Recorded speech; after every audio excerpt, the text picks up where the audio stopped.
آندھی پارٹ 20 آواز لبابہ حیدر پیشکش اردو ناولز اور پرائڈ۔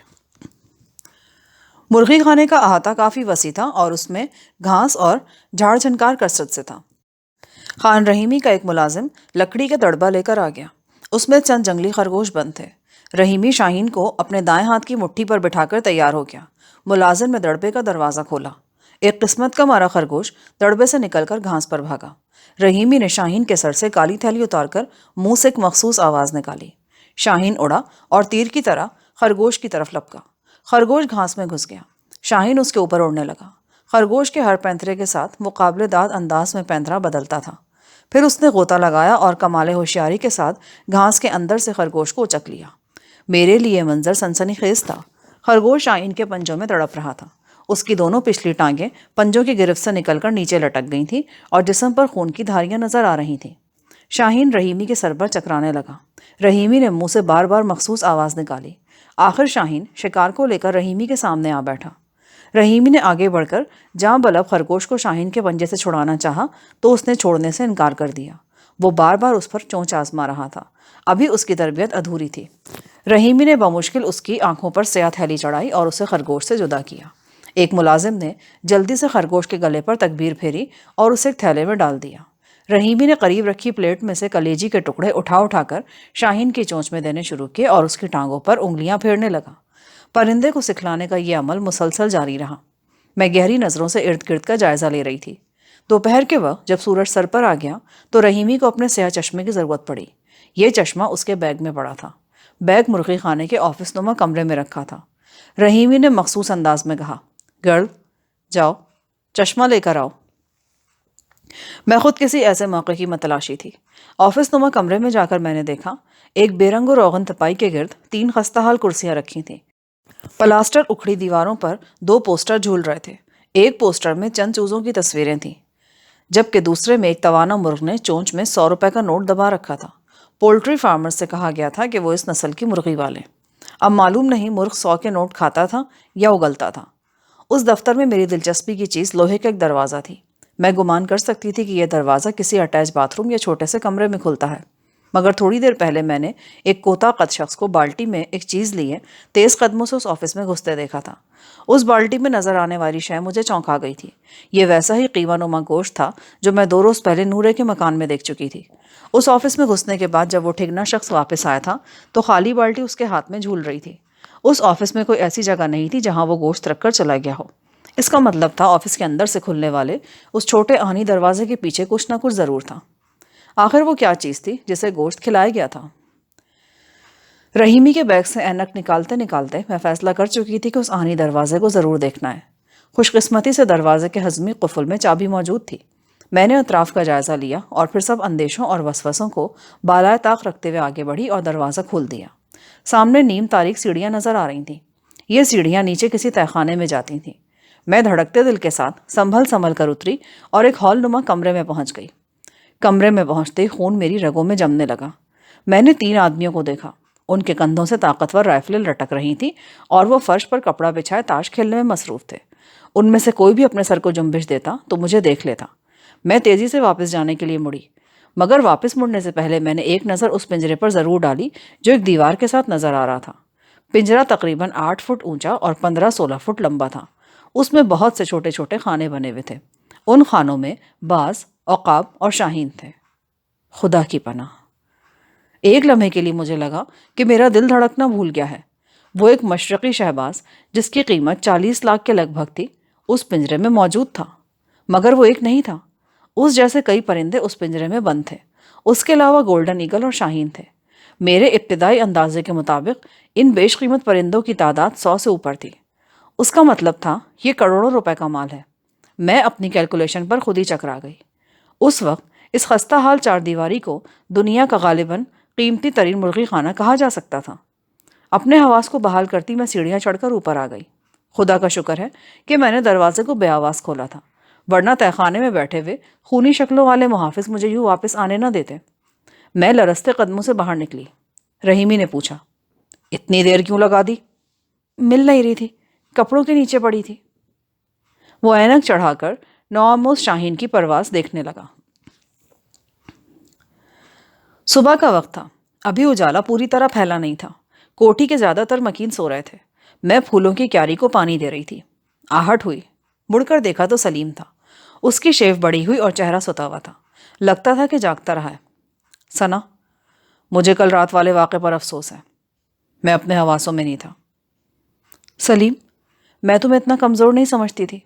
سچ پوچھتے ہو تو تم میری نظروں سے گر گئے ہو۔ میں تمہاری نظروں میں کبھی بلند ہی نہیں ہوا تو گروں گا کہاں سے؟ بہرحال تمہارے لیے بہت ہی اہم اطلاع ہے۔ تمہیں میرے ساتھ یوسف کے گاؤں گوپور تک جانا ہوگا۔ میں نے بہت پوچھنے کی کوشش کی مگر سلیم یکسر ٹال گیا۔ وہیں جا کر سب کچھ معلوم ہوگا۔ ٹھیک ہے، میں سپہر کو رحیمی سے ڈاکٹر ماڑی کی طرف جانے کی اجازت لے لوں گی۔ تم موٹر سائیکل پر مجھے لے چلنا۔ اس شام ہم دونوں گوپور کی طرف جا رہے تھے۔ سلیم ایک شارٹ کٹ راستہ استعمال کر رہا تھا۔ ہچکولوں سے جوڑ جوڑ دکھنے لگا تھا مگر امید تھی کہ ہم آدھے وقت میں گوپور پہنچ جائیں گے۔ میرے ذہن میں ان گنت سوالات تھے۔ گوپور میں آخر کیا بات تھی؟ یوسف اور اس کی ماں تو خیریت سے تھے۔ اچانک میرے ذہن میں خیال آیا، سلیم، کہیں نورا یوسف کے گھر تو نہیں ہے؟ سلیم نے اس بات میں سر ہلایا۔ میں سناٹے میں رہ گئی۔ سلیم نے بتایا کہ اس نے نورے کو ایک جگہ باندھ کر ڈال دیا تھا، بعد ازاں راتوں رات یوسف کے گھر پہنچا دیا۔ سلیم، یہ اچھا نہیں ہوا، کہیں یوسف پر کوئی مصیبت نہ آ جائے۔ تم بے فکر رہو، یوسف پر کوئی آنچ نہیں آئے گی، یہ میری ذمہ داری ہے۔ ٹھیک 1 گھنٹے بعد ہم یوسف کے گھر ایک تنگ و تاریک کمرے میں نورے کے سامنے بیٹھے تھے۔ نورے کے دونوں ہاتھ رسی سے پشت پر بندھے تھے۔ اس کے پاؤں میں بھی گزار بند جکڑا ہوا تھا۔ میں نے دیکھا اس کی اکڑفو بالکل ختم ہو چکی ہے۔ سلیم کو دیکھتے اس کا رنگ پیلا پڑ گیا۔ لگتا تھا سلیم نے پچھلے دنوں میں اسے آڑے ہاتھوں لیا ہے۔ سلیم نے چٹکی بجا کر کہا، چل نورے، جو کچھ کل بتایا تھا فٹافٹ پھر دوہرا دے، چل شاباش۔ نورے نے پٹیوں میں جکڑی ہوئی اپنی ٹانگ کو سہلایا اور ٹیپ ریکارڈر کی طرح بولنے لگا۔ اس نے جو کچھ بتایا اس کا خلاصہ کچھ یوں ہے۔ رحیمی کسی لمبے چکر میں ہے، کسی کو معلوم نہیں کہ وہ کیا کرنا چاہتا ہے۔ اس سیزن میں اس نے بہت سے شکاریوں سے باز عقاب وغیرہ خریدے ہیں اور انہیں تربیت دی ہے۔ کچھ کو تربیت کے بغیر ہی رکھا ہوا تھا۔ یوسف کی منگنی کی رات سندھی لباس والا جو آدمی کوٹھی پر پہنچا تھا وہ بخشو سولنگی نامی ایک مفرور ڈاکو ہے۔ وہ 20 پرندوں کی ایک کھیپ لے کر شمالی سندھ سے آیا تھا۔ وائلڈ لائف والوں کو مخبری ہو چکی تھی۔ نتیجے میں پولیس نے سخت ناکہ بندی کر رکھی تھی۔ دوسری طرف بخشو کو وعدے کے مطابق مال بھی یہاں لانا تھا۔ مجرموں کے حلقوں میں بخشو وعدے کا بہت پکا سمجھا جاتا ہے۔ اپنی شہرت کو برقرار رکھنے کے لیے اس نے نیا ڈھنگ اختیار کیا۔ اس نے اپنے ایک انگریز شناسہ ڈاکٹر کو اپنا اعلی کار بنایا۔ یہ وہی ڈاکٹر تھا جسے سلیم نے اور پھر میں نے بھی مرغی خانے میں دیکھا تھا۔ پرندوں کو ایسے انجیکشن لگائے گئے جو انہیں دیر تک بے ہوش رکھ سکتے تھے۔ بعد ازاں ان پرندوں کو ایک کفن میں رکھ کر باندھ دیا گیا۔ مردے کی صحیح جسامت دکھانے کے لیے پرندوں کے ساتھ روئی وغیرہ بھی رکھی گئی۔ اس لاش کو ایک چارپائی پر ڈال کر ٹرک میں رکھ دیا گیا۔ 2-3 عورتوں کا انتظام کیا گیا جنہیں لاش کے سرہانے منہ چھپا کر بیٹھے رہنا تھا۔ بخشو سولنگی بھی اپنے 2 خاص کارندوں کے ساتھ ٹرک میں سوار ہو گیا۔ یوں وہ اپنے باپ کی لاش کو اس کی وصیت کے مطابق آبائی گاؤں میں دفنانے کے لیے ملتان سے جنگ روانہ ہوا۔ اس کا منصوبہ کامیاب رہا اور وہ ناکہ بندیوں کے باوجود جھنگ تک پہنچ گیا، مگر یہاں ایک پولیس پارٹی کو اس پر شک پڑ گیا۔ نتیجے میں فائرنگ ہوئی۔ بخشو اور اس کے 2 ساتھی کسی طرح کفن سمیت بھاگ نکلنے میں کامیاب ہوئے اور کرائے کی عورتیں ٹرک سمیت پکڑی گئیں۔ اس شب میں نے جو کفن پوش لاش دیکھی تھی وہ دراصل یہی مسروقہ پرندے تھے۔ ان میں سے کچھ تو بے ہوش تھے لیکن کچھ ہوش میں آ رہے تھے اور پھڑپھڑا رہے تھے۔ نورہ نے بتایا کہ اس رات وہ پرندے بھی دوسرے پرندوں کے ساتھ مرغی خانے میں پہنچا دیے گئے تھے اور یہ کام نورہ گارڈی نے خود کیا تھا۔ ہمارے بار بار پوچھنے کے باوجود نورہ کچھ اور نہ بتا سکا۔ اس نے قسمیں کھا کر اور برگزیدہ ہستیوں کو گواہ بنا کر یقین دلائے کہ وہ کچھ اور نہیں جانتا۔ میں نے پوچھا، اس کا اندازہ کیا ہے؟ خان رحیمی ان پرندوں کا کیا کرنا چاہتا ہے؟ نورہ نے کہا، ظاہر ہے جی، وہ ان سے پیسہ کمانا چاہتا ہے۔ تم کہتے ہو کہ اس نے پرندے شکاریوں سے خریدے ہیں، اس کے پاس اتنا پیسہ کہاں سے آ گیا؟ یہ تو کروڑوں کا کھیل ہے۔ اس گل کا تو مجھے کچھ نہیں پتا جی، اس نے کئی شکاریوں کو جھولیاں بھر بھر کر رقمیں دی ہیں۔ کوئی بڑا اثر و رسوخ والا بندہ اس کی بیک پر ہے جی، یہ کام ایسے ہی نہیں ہو رہا۔ نورے کے لہجے سے اندازہ ہوا کہ وہ ہمیں ڈرانے کی کوشش کر رہا ہے، سمجھا رہا ہے کہ ہم نے اس پر ہاتھ ڈال کر بہت بڑا خطرہ مول لیا ہے۔ نورے سے گفتگو ختم کر کے ہم باہر آئے۔ سلیم نے یوسف کو نورے کے بارے میں ضروری ہدایات دی اور مجھے لے کر باہر آ گیا۔ ہمیں جلد از جلد کوٹھی پر واپس پہنچنا تھا۔ راستے میں نے سلیم کو بتایا کہ کل میں مرغی خانے میں کیا دیکھ کر آئی ہوں۔ میری پوری بات سننے کے بعد وہ سخت حیران نظر آنے لگا۔ اب ہمارے لیے اس میں شک و شبے کی کوئی گنجائش نہیں رہ گئی تھی کہ اس علاقے میں ایک سنگین چکر چل رہا ہے اور خان رحیمی اس پراسرار معاملے کا مرکزی کردار ہے۔ فارسٹ گارڈ جان محمد نے جو کچھ بتایا تھا وہ درست ثابت ہو رہا تھا۔ سلیم، مجھے ایک شک اور ہو رہا ہے۔ کیسا شک؟ میرا خیال ہے رحیمی ہماری اصلیت سے آگاہ ہو چکا ہے۔ ہو سکتا ہے، ہو سکتا نہیں ہے۔ ہم دونوں ہی بڑے بے وقوف ہیں۔ وہ مرغی خانہ چاروں طرف سے سخت نگرانی میں ہے۔ پہلے میں اور تم دونوں وہاں منڈلاتے رہے، پھر میں نے تمہیں تنا سنگن لینے کے لیے بھیجا۔ وہ لوگ ضرور ہمیں دیکھ چکے ہیں۔ سلیم نے موٹر سائیکل ایک جانب درختوں میں روک دی، جیکٹ کی جیب سے سگریٹ نکال کر سلگایا۔ مجھے بھی وہ شخص یاد آ رہا ہے جس نے مرغی خانے سے واپسی پر میرا نام پتہ پوچھا تھا۔ ہو سکتا ہے کہ وہ مرغی خانہ کے نگرانوں میں سے ہو۔ یقیناً ایسا ہی ہوگا۔ اب کیا کرنا چاہیے؟ ان حالات میں تو چودھری شہاب کا خیال آ رہا ہے، وہی کچھ مشورہ دے سکتا ہے۔ معلوم نہیں سلیم طنز سے ایسا کہہ رہا تھا یا سنجیدگی سے رائے دے رہا تھا۔ بہرحال یہ بات طے تھی کہ اب رحیمی کی چار دیواری میں ہمارے لیے بہت سے خطرات پوشیدہ ہیں۔ بظاہر رحیمی کا رویہ اب تک نارمل تھا، مگر اس کا مطلب ہرگز یہ نہیں تھا کہ وہ بے خبر ہے۔ وہ ایک گہرا شخص تھا اور درست موقع پر درست فیصلہ کرنا جانتا تھا۔ ہم کوٹھی سے تقریباً 3 فرلانگ کی دوری پر پہنچ چکے تھے۔ میری رسٹ واچ کی سوئیاں 8 بجے کا وقت دکھا رہی تھیں۔ پوری رات کا چاند آہستہ آہستہ جنگل پر طلوع ہو رہا تھا۔ اس کی کرنیں درختوں سے چھن چھن کر زمین تک پہنچ رہی تھیں۔ کوٹھی کی بالائی منزل کی روشنیاں بھی بہت نیچے جھکے ہوئے ستاروں کی مانند دکھائی دیتی تھیں۔ ہم موٹر سائیکل کے پاس کھڑے آئندہ کا لاہ عمل سوچ رہے تھے کہ اچانک جیپ کا ہارن سنائی دیا۔ میں ایک لمحے میں پہچان گئی کہ یہ رحیمی کی ٹویوٹا جیپ ہے۔ ہوا کا رخ مخالف تھا، اس لیے جیپ کی آواز اس وقت آئی جب وہ بہت قریب پہنچ چکی تھی۔ ہم دونوں نے ایک دوسرے کو سوالیہ نظروں سے دیکھا۔ بھاگ نکلنے کا فیصلہ کرنا آسان نہیں تھا۔ ایسے کاموں کے لیے پلاننگ کی ضرورت ہوتی ہے، اور ہم نے ابھی اس بارے میں کچھ سوچا بھی نہیں تھا۔ اگر ایک دفعہ ہم بھاگ اٹھتے تو پھر واپسی کے راستے بند ہو جانے تھے۔ ہمارے سوچتے ہی سوچتے جیپ ہمارے سروں پر پہنچ گئی۔ ہم نیم پختہ راستے سے تھوڑا سا ہٹ کر کھڑے تھے۔ تھوڑا اور ہٹ گئے، جیپ ہچکولے کھاتی ہمارے پاس سے گزری۔ 1-2 لمحوں کے لیے امید بندھی تھی کہ شاید وہ لوگ ہمیں دیکھے بغیر گزر جائیں، مگر کچھ آگے جا کر جیپ رک گئی۔ وہی ہوا جس کا خطرہ تھا۔ ہماری موٹر سائیکل جیپ سواروں کی نظروں سے اوجھل نہیں رہی تھی۔ جیپ کو دیکھتے سلیم نے زور سے آواز دی، غازی! غازی! غازی جیپ کے ڈرائیور کا نام تھا۔ جیپ سے 2 سائے چھلانگیں لگا کر نیچے اترے اور ہماری طرف بڑھے۔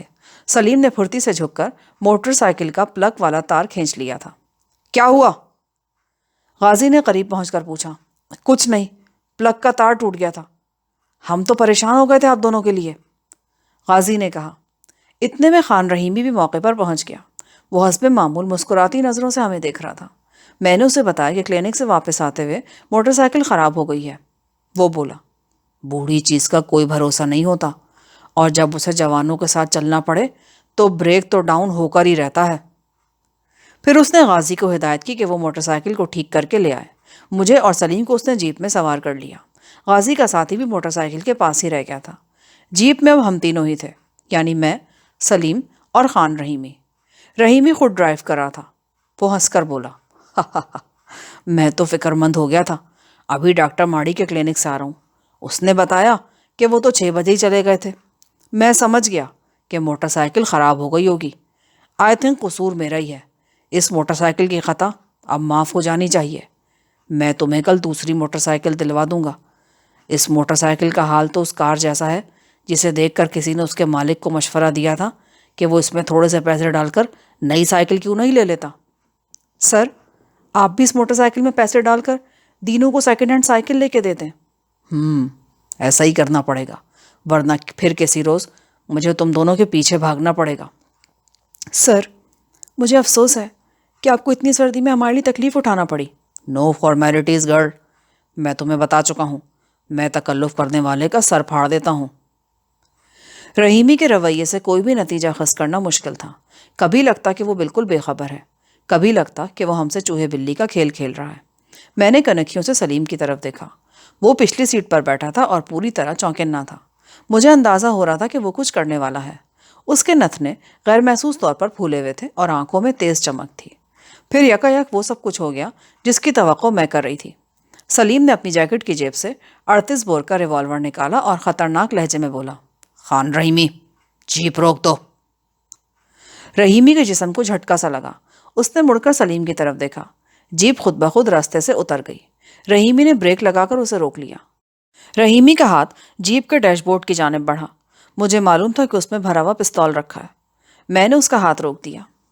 Sorry sir. وہ حیرت سے میری طرف دیکھنے لگا۔ اس کے جھریوں بھرے چہرے نے ایک لمحے میں کئی رنگ بدلے۔ سلیم نے غرا کر کہا، شاہدہ، ڈیش بورڈ سے ریوالور نکال لو۔ میں نے ایسا ہی کیا۔ سلیم نے آگے بڑھ کر رحیمی کی جیبوں کی تلاشی لی اور سخت لہجے میں بولا، خان، جیپ کو بائیں موڑو، چلو۔ بائیں طرف ایک کچا راستہ تھا جو غالباً گوپور کی طرف جاتا تھا۔ رحیمی نے سنبھل کر کہا، Babri, what is going on? یہ کیا پاگل پن ہے؟ زیادہ بھولا مت بن خان، چالاکی دکھائے گا نا تو بڑھاپا خراب کر دوں گا۔ چل، جیپ اسٹارٹ کر۔ تو میرا اندازہ درست تھا۔ تم دونوں وہ نہیں ہو جو ظاہر کر رہے ہو۔ تمہارا اندازہ درست تھا اور ہمارا بھی غلط نہیں تھا۔ تم جیپ اسٹارٹ کرو۔ سلیم نے ریوالور خان رحیمی کی گردن پر رکھ دیا۔ میں نے زندگی میں پہلی بار کسی شخص کی گردن پر پستول دیکھا اور اس نظارے نے دل پر عجیب سی ہیبت طاری کر دی۔ سلیم کی ہدایت پر رحیمی نے جیپ اسٹارٹ کی اور بائیں طرف جانے والے راستے پر موڑ لی۔ ایک فرلنگ آگے جا کر اس نے جیپ روکی اور بولا، میرا خیال ہے ہمیں آپس میں چند ضروری باتیں کر لینی چاہیے۔ ایسا کرنے میں ہم تینوں کا فائدہ ہے۔ کیسی باتیں؟ رحیمی ریوالور کی نال سے قطعی خوفزدہ نظر نہیں آتا تھا۔ بالکل عام سے لہجے میں ریوالور کی طرف اشارہ کر کے وہ بولا، اس باسٹرڈ کو پیچھے ہٹاؤ تو میں کچھ عرض کروں۔ مجھ بوڑھے سے تم جوانوں کو خوفزدہ نہیں ہونا چاہیے۔ سلیم نے نال اس کی گردن سے ہٹا لی مگر رخ رحیمی کی طرف ہی کیے رکھا۔ ہاں مسٹر سلیم، اب بتاؤ کیا بات ہے؟ مجھے معلوم ہے کہ تم غصے کے تیز ہو، بہت تیز ہو۔ کیوں ثنا واصف، ٹھیک کہہ رہا ہوں نا میں؟ ہم دونوں شدید حیرت کے عالم میں رحیمی کا منہ تکنے لگے۔ ڈونٹ وری، میں تم دونوں کے بارے میں اتنا ہی جانتا ہوں جتنا اپنے بارے میں جانتا ہوں۔ تم دونوں لاہور میں موہنی روڈ کے رہنے والے ہو۔ تمہاری پہلی ملاقات آج سے 3.5 سال پہلے گورنمنٹ گرلز کالج کے سامنے ہوئی تھی۔ ہوئی تھی یا نہیں؟ ہم دونوں خاموشی سے اس کی طرف دیکھتے رہے۔ اب تم پوچھو گے کہ مجھے یہ سب کیسے معلوم ہوا؟ اس کا جواب بہت طویل بھی ہے اور بہت مختصر بھی۔ میں جس پیشے میں ہوں اس میں نہ صرف آنکھیں کھلی رکھنی پڑتی ہیں بلکہ ان آنکھوں کو بہت احتیاط سے استعمال بھی کرنا پڑتا ہے۔ میں نے تم دونوں کو اس وقت پہچانا جب تم گمشدہ باز لے کر میرے پاس پہنچے۔ مجھے اندازہ ہوا کہ تم دونوں میں پہلے سے کوئی تعلق موجود رہا ہے۔ میں نے اپنے طور پر تحقیق کرائی۔ اس دوران تم دونوں مرغی خانے کے گرد و نواح میں گھومتے پائے گئے اور تمہارے بارے میں میرے شکوک اور پختہ ہو گئے۔ بہرحال اس وقت میں تمہارے بارے میں سب کچھ جان چکا ہوں۔ اب تم مانو یا نہ مانو، اس سے کوئی فرق نہیں پڑے گا۔ رحیمی کی باتوں سے ظاہر ہو رہا تھا کہ وہ سچ کہہ رہا ہے اور اس سے کچھ بھی چھپانا فضول ہے۔ سلیم نے کہا، اگر تم بہت کچھ جانتے بھی ہو تو ہم بھی کچھ نہ کچھ جانتے ہیں، اور جو نہیں جانتے وہ تم بتا دو گے۔ دوسری صورت میں تم مجھ کو ٹارچر کرو گے، مجھے مارو پیٹو گے۔ سلیم نے اس بات میں سر ہلایا۔ رحیمی نے تمباکو کی پوٹلی نکالی اور اطمینان سے پائپ بھرنے لگا۔ وہ ہم سے بچوں جیسا برتاؤ کر رہا تھا۔ اس کا یہ انداز سلیم کو کسی بھی وقت غصے سے بے قابو کر سکتا تھا۔ میں صورتحال سے ڈر رہی تھی۔ رحیمی نے پائپ سلگا کر کہا، مجھے یہاں سے لے جا کر تم بہت بڑی غلطی کرو گے۔ یوں سمجھو کہ تم اپنا مشن اپنے ہاتھوں سے برباد کر لو گے۔ میں اس وقت تمہیں تفصیل سے کچھ نہیں بتا سکتا، صرف اتنا کہتا ہوں کہ تم مجھے اپنا حریف سمجھ رہے ہو اور یہ بالکل غلط ہے۔ خان رحیمی، یہ چکر کسی اور کو دینا۔ فی الحال تم یہ جیپ اسٹارٹ کرو اور میرے کہنے کے مطابق چلو۔ سلیم ہر صورت رحیمی کو اپنے ساتھ لے جانا چاہتا تھا اور مجھے خطرہ تھا کہ اگر رحیمی نے فوراً اس کی بات نہ مانی تو وہ اس کو زخمی کر دے گا۔ نہ جانے کیوں میرا دل چاہ رہا تھا کہ ایسا نہ ہو۔ گو اب خان رحیمی کی بات پر اعتبار کرنا بہت مشکل تھا۔ میں اپنی آنکھوں سے پولٹری فارم کا تہخانہ دیکھ چکی تھی جہاں کروڑوں روپے کے پرندے رکھے تھے، مگر رحیمی جو اشارہ دے رہا تھا وہ بھی قابل غور تھا۔ ہو سکتا تھا رحیمی بھی وہ نہ ہو جو بظاہر نظر آ رہا تھا۔ سوچنے کی بات تو یہ تھی کہ وہ ہمارے بارے میں تقریباً سبھی کچھ جان چکا تھا، اس کے باوجود اس نے ابھی تک ہم پر ہاتھ نہیں ڈالا تھا۔ مطلب یہ تھا کہ وہ ہمیں جانتے پوچھتے ڈھیل دیتا رہا ہے۔ اس کے علاوہ میرے ذہن میں فارسٹ گارڈ جان محمد کا چہرہ بھی گھوم رہا تھا۔ اس نے عرصہ پہلے جاگیردار واصف اور خان رحیمی کے درمیان ہونے والی جس گفتگو کا ذکر کیا تھا اس سے بھی اندازہ ہوتا تھا کہ رحیمی اس کاروبار کا کرتا دھرتا نہیں بلکہ ایک پرزا ہے۔ یہ سب کچھ سوچتے ہوئے میرا جی چاہا کہ رحیمی پر اعتبار کیا جائے۔ خان صاحب، یہ سب کیا ہو رہا ہے؟ آپ کے تعلقات چنگیزیوں سے ہیں۔ آپ ان سے چوری چھپے ملاقاتیں کرتے ہیں۔ اس مرغی خانے میں آپ نے کروڑوں روپے کے ناجائز پرندے رکھے ہوئے ہیں۔ ملک کے بدنام ترین لوگ آپ کے لیے کام کر رہے ہیں۔ ابھی پچھلے ہی دنوں ڈاکو بخشو سولنگی ایک کفن میں پرندے چھپا کر آپ کے لیے لایا۔ اس کے علاوہ بھی نہ جانے کیا کیا قانون شکنی ہو رہی ہے یہاں پر۔ آپ ایک ایسے دھندے کی نگہبانی کریں جو ملک کو کروڑوں روپے کا نقصان پہنچا رہا ہے۔ رحیمی کے چہرے پر حیرت تھی۔ وہ مسکرایا۔ ویل ڈن، تم دونوں نے کافی معلومات اکٹھی کر لی ہیں۔ اس سے ثابت ہوتا ہے کہ تم میں قابلیت ہے۔ میں تمہارے سوالوں کے جواب ضرور دوں گا، پر اس وقت نہیں۔ یہ ایک بہت سنگین کھیل ہے۔ تم اس کے بارے میں بہت کچھ جانتے ہوئے بھی کچھ نہیں جانتے۔ اگر جلد بازی کرو گے تو سب کچھ بگڑ جائے گا۔ مجھ پر بھروسہ رکھو، میں وہی کروں گا جو ہم سب کے لیے بہتر ہوگا۔ یہ کہتے ہوئے رحیمی کے چہرے پر ہر دم کھیلنے والی مسکراہٹ یوں غائب ہو گئی جیسے کبھی اس کے چہرے پر آئی ہی نہیں تھی۔ ان لمحوں میں مجھے وہ ایک بالکل بدلا ہوا انسان لگا، بہت گہرا، بہت بردبار اور تحمل مزاج۔ میں نے سلیم کی طرف اور اس نے میری طرف دیکھا۔ ایک گہری سانس لے کر میں نے کہا، خان صاحب، آپ اپنی باتوں سے یہ ظاہر کر رہے ہیں کہ آپ کا اور ہمارا راستہ ایک ہے۔ اس کے باوجود آپ کچھ بھی نہیں بتا رہے۔ اس بات کی کیا ضمانت ہے کہ کوٹھی پہنچ کر ہم سے ناروا سلوک نہیں ہوگا؟ کوئی ضمانت نہیں۔ سب سے بڑی ضمانت تمہارا اپنا اعتماد ہے۔ میں کچھ دیر تک خان رحیمی کی آنکھوں میں دیکھتی رہی۔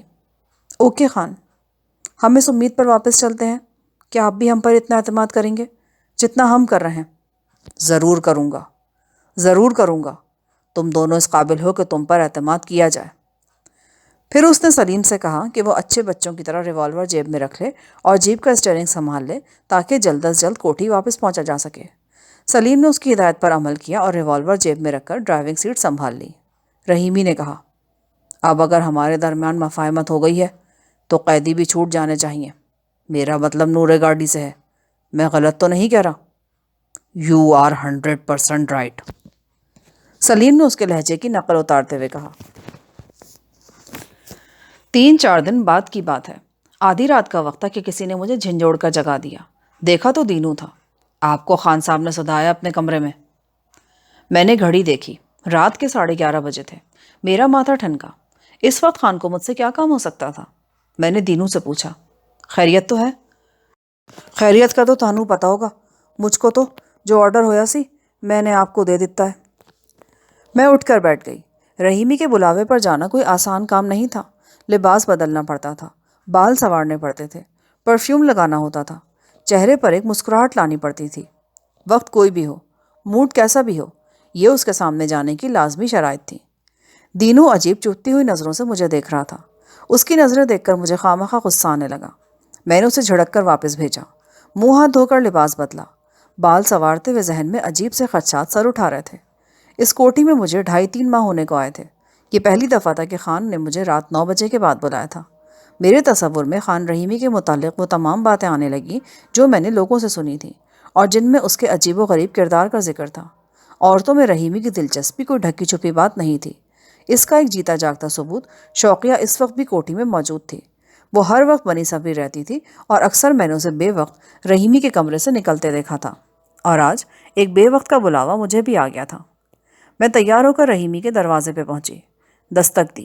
اندر سے اس نے آواز دے کر کہا کہ آ جاؤ۔ میں دروازہ کھول کر اندر گئی۔ وہ حسب معمول بے تکلفی سے بستر پر نیم دراز تھا۔ پورے کمرے میں پائپ کا دھواں بھرا ہوا تھا۔ دھوئے کے مرغولوں میں خاموش بیٹھا وہ کچھ پراسرار سا لگتا تھا۔ اس کے سرہانے ایک ریکارڈ پلیئر رکھا تھا۔ پلیئر پر ایک قدیم انگلش گیت بج رہا تھا۔ یقیناً یہ میری پیدائش سے بھی 25-30 برس کا گانا تھا۔ بیٹھ جاؤ، رحیمی نے عجیب سے انداز میں کہا۔ میں اس کے سامنے کرسی پر بیٹھ گئی۔ وہ تنقیدی نظروں سے میرا جائزہ لینے لگا۔ اس کے بعد ایک طویل اور گہری سانس لے کر وہ اٹھا اور کمرے کا دروازہ اندر سے بند کر دیا۔ کھڑکیوں کی چٹخانیاں چڑھا دی اور پردے برابر کر دیے۔ میرا دل تیزی سے دھڑکنے لگا اور میں ہر خطرے کا مقابلہ کرنے کے لیے تیار ہو گئی۔ رحیمی نے تمام بتیاں بجھا کر صرف ایک چھوٹا نیلگو بلب جلتا رہنے دیا۔ ایک الماری کھول کر بوتل اور گلاس نکالا اور میرے سامنے بیٹھ کر پینے لگا۔ اس کی آنکھوں میں فیروزہ آگ میں صاف دیکھ رہی تھی۔ اس کی آنکھیں اس کے بوڑھے چہرے سے الگ نظر آ رہی تھیں۔ یوں لگتا تھا کہ وہ کسی جوان شخص کی آنکھیں ہوں۔ رحیمی نے اپنا ریوالور نکال لیا اور اس سے کھیلتے ہوئے بولا، گرل، مجھے معاف کرنا۔ میں جو کچھ کر رہا ہوں یہ میری مجبوری ہے۔ ایک دلچسپ نفسیاتی مرض ہے، تمہیں اس بارے میں بتا دوں۔ پر معلوم نہیں تم سمجھ سکو یا نہیں۔ جی فرمائیے، میں نے خشک لہجے میں کہا۔ اس نے پائپ کے کئی گہرے کش لیے اور فلسفیوں کی طرح چھت کو گھورتے ہوئے بولا، کوئی گناہ انسان کی دسترس میں ہو، وہ اسے کر سکتا ہو لیکن نہ کرے تو کیا ہوتا ہے؟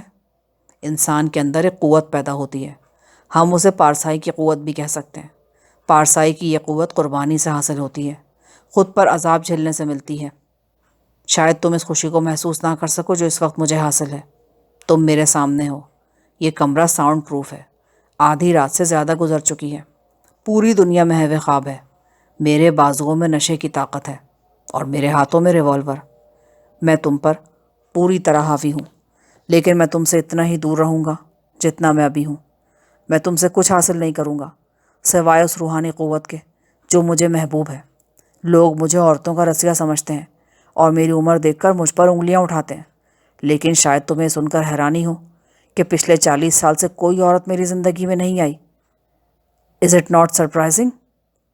پتہ نہیں تم میری باتوں کو سمجھ رہے ہو یا نہیں، اور پتہ نہیں روحانی قوت حاصل کرنے کا یہ طریقہ درست بھی ہے یا نہیں، مگر اب میں سعادت کو چھوڑ نہیں سکتا۔ سر، میں آپ کے اس طریقے سے اتفاق نہیں کر سکتی۔ یہ تو ایسا ہے کہ کوئی شخص پہلے کسی غریب کی چوری کرے اور پھر مسروقہ مال لوٹا کر خدا ترسی اور سخاوت کا ڈھنڈورا پیٹے۔ روحانی قوت حاصل کرنے کے لیے بہت اعلیٰ و عرفہ طریقے بھی ہیں، کچھ اور نہیں تو سٹاپ اٹ۔ تقریر نہیں چاہیے، بہت تقریریں سنتا رہا ہوں میں۔ ہر لڑکی مجھے راہ راست پر لانے کی کوشش کرتی ہے۔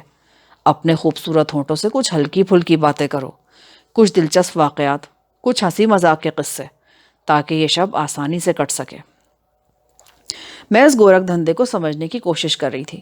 عجیب خپتی سے پالا پڑا تھا، سمجھ نہیں آ رہا تھا کہ اس کی کس بات پر یقین کیا جائے اور کسے خبت سمجھا جائے۔ میں نوشی کے باوجود تو مکمل طور پر ہوش پہ تھا، بلکہ پہلے سے کچھ چونکنا نظر آ رہا تھا۔ خان صاحب، آپ نے کہا تھا کہ میں کوٹھی پہنچ کر تمہارے سوالوں کے جواب دوں گا، مگر ابھی تک آپ نے کچھ نہیں بتایا۔ اسے جھٹکا سا لگا، وہ سنبھل کر بولا، ڈیئر گرل، میں نے ہلکی پھلکی باتوں کا کہا تھا، تم نے تو میرے سر پر پہاڑ توڑنے شروع کر دیے۔ ڈیئر، یہ ذکر ابھی مناسب نہیں۔ پھر کب مناسب ہوگا؟ 1 ماہ تک۔ مجھے معلوم ہے تمہیں وہ پرندے بے چین کر رہے ہیں جنہیں تم دیکھ چکی ہو۔ ان پرندوں کو فی الحال تربیت دی جا رہی ہے۔ 1 ماہ بعد انہیں اس مرغی خانے سے لاہور پہنچایا جانا ہے۔ اس وقت تک نہ مجھے کچھ معلوم ہے اور نہ میں تمہیں بتا سکتا ہوں۔ کوئی اشارہ تو دے سکتے ہیں؟ ان پرندوں کو ملک سے باہر بھیجا جا رہا ہے اور اس اسمگلنگ میں ایک اہم سرکاری کارندہ ملوث ہے۔ اس شخص کی نقاب کشائی تک یہ سازش مکمل طور پر اندھیرے میں ہے۔ سر، مکمل طور پر تو اندھیرے میں نہیں ہے، مگر آپ بتانا نہیں چاہتے۔ ظاہر ہے واصف کے بعد اس سازش کا مرکزی کردار وہاب چنگیزی ہے، اور وہاب چنگیزی 2-3 ہفتوں تک الیکشن میں حصہ لے رہا ہے۔ کیا یہ نہیں ہو سکتا کہ الیکشن سے پہلے یہ منصوبہ بے نقاب ہو جائے؟ رحیمی نے مجھے گھور کر دیکھا۔ دیکھو گرل، تم عربی بدو کے اونٹ کی طرح گھستی چلی آ رہی ہو۔ مجھ پر بھروسہ کیا ہے تو اب بھروسہ رکھو۔ تم وہاب چنگیزی سے اپنے بچے کا انتقام لینا چاہتی ہو۔ یہ کوئی معمولی خواہش نہیں ہے، اس کے لیے بے پناہ صبر و تحمل اور دانش مندی کی ضرورت ہے۔ منزل تم سے زیادہ دور نہیں، مگر تمہاری کوئی غلطی تمہارے مجرم کو ہمیشہ کے لیے تمہاری نظروں سے اوجھل کر سکتی ہے۔ میں حیرانگی سے اس کی طرف دیکھنے لگی۔ رحیمی اور میں دیر تک باتوں میں مصروف رہے۔ آخر 4 بجے کے قریب اس کو اونگ آنے لگی۔ اس نے ایک آخری جام چڑھایا اور مجھ سے معافی مانگتے ہوئے مجھے جانے کی اجازت دے دی۔ میں کمرے سے باہر نکلی تو پچھلے پہر کی خونخواہ ہوا چل رہی تھی۔ کمرے سے نکلتے ہوئے خود پر شرمندگی سی محسوس ہونے لگی۔ آخر رحیمی کو کیا حق پہنچتا تھا پارسائی کا فخر حاصل کرنے کے لیے کسی کی نیک نامی کو داؤ پر لگانے کا؟ اس کا یہ رویہ ہر طرح سے قابل مذمت تھا۔ میں دبے قدموں اپنے کمرے کی طرف بڑھی۔ اچانک مجھے رکنا پڑا۔ عشرت کے کمرے میں روشنی نظر آ رہی تھی۔ رات کے پچھلے پہر یہ روشنی ناقابل فہم تھی۔ کیا وہ اب تک جاگ رہی تھی؟ تجسس سے مجبور ہو کر میں اس کے کمرے کی طرف بڑھی۔ کھڑکیوں پر پردے احتیاط سے کھچے ہوئے تھے۔ میں نے پنجوں کے بل بیٹھ کر کی ہول سے اپنی آنکھ لگا دی۔ مسیری کا ایک حصہ نظر آ رہا تھا، مگر لگتا تھا کہ کمرے میں کوئی نہیں ہے۔ کوئی آواز نہیں آ رہی تھی۔ دروازہ دھکیلا تو وہ بھی اندر سے بند تھا۔ اچانک مجھے غسل خانے کا خیال آیا۔ یہ غسل خانہ کمرے کے ساتھ ملحق تھا۔ اس کی ایک چھوٹی سی کھڑکی پورچ کی طرف کھلتی تھی۔ میں دبے پاؤں پورچ کی جانب بڑھی۔ سب کچھ تیرگی میں ڈوبا ہوا تھا۔ کھڑکی بلندی پر تھی۔ میں نے لان سے لوہے کی کرسی اٹھائی اور اس پر پاؤں رکھ کر کھڑکی میں جھانکا۔ اس کے پٹ تھوڑے سے کھلے ہوئے تھے اور اندر سے باتوں کی آواز آ رہی تھی۔ میں نے دیکھا عشرت ایک موٹی گوری سی عورت کے ساتھ کھڑی ہے۔ اس عورت کا نام کلثوم تھا اور وہ چند روز پہلے ہی کوٹھی میں ملازم ہوئی تھی۔ میں یہ دیکھ کر حیران رہ گئی کہ اس عورت نے عشرت کے بال مٹھی میں جکڑے ہوئے تھے اور وہ دانت پیس کر باتیں کر رہی تھی۔ یہاں پر پارٹ 20 کا اختتام ہوتا ہے۔ آگے کہانی سننے کے لیے پارٹ 21 سماعت فرمائیں۔